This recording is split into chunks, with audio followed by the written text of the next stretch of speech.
should I go to a film school or shall I study documentary on my own?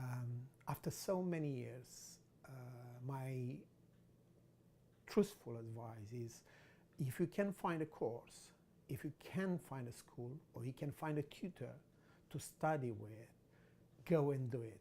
For a simple reason, then yes, are a lot of money. Yes, it is expected to complete certain projects in 1 year or 2 years of study. But the beauty of that is that if you go to a good course and you find somebody to buddy with, a producer, an editor, a sound, another cameraman, then you almost have a team. Filmmaking could be quite a lonely process. Documentary filmmaking is quite a lonely process, and because it takes sometimes so long. I mean, you are used with 3 weeks, 6 weeks, a few month projects that you hear in fiction. Documentary can take years, and if you search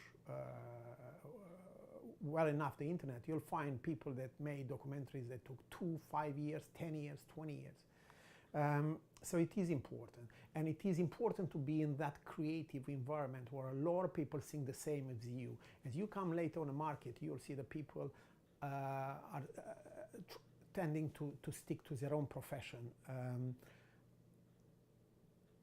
Can you do it on your own? Yes, you can do it. If you are very technical, if you are very artistic and creative and you put your mind down to it, yes, do it on your own. But it will take much longer, much longer, and for a simple reason that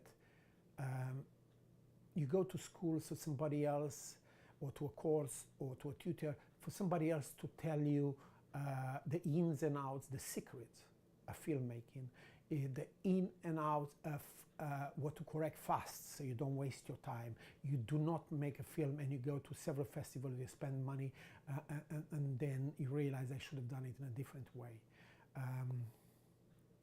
I also run a couple of film festivals, and I see what it comes out of most of the film schools. Are they any good film schools? I tend to believe that they could be, few of them, very good.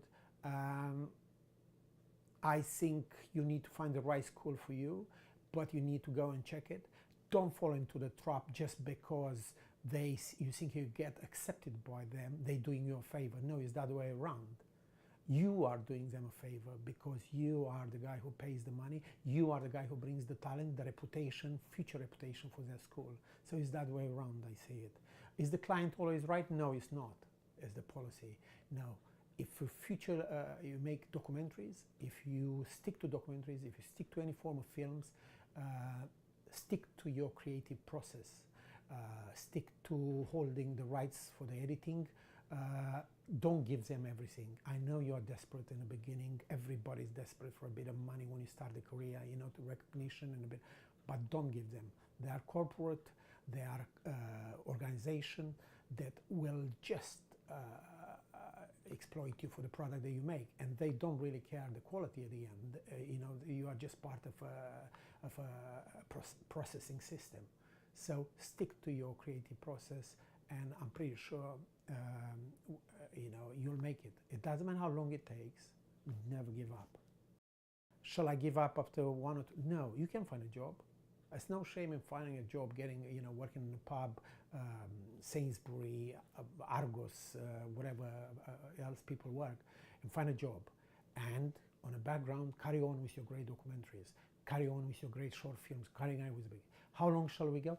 I would go for 1 or 2 short films, then I would move into medium or longer films, and don't be known as the short film guy, and don't be known as the assistant director for the rest of your life. Yes, you can be an assistant director if that's your profession, but don't pretend that you want to be a bigger director, but stick as an assistant director for more than a few years. You'll never be that director. Get hold of your future, get hold of your career, and move on. Do you need very expensive equipment? Not in the beginning, no. You know, start somewhere on 50, 100 quid, do something, check it, modify it, borrow, rent, go to the next level and next level and next level. Do not film things that you are ashamed of later in life. It's no excuse to put it up. It's no excuse to film something that society will judge you for. I am not going to even get involved in the question of representing certain movements.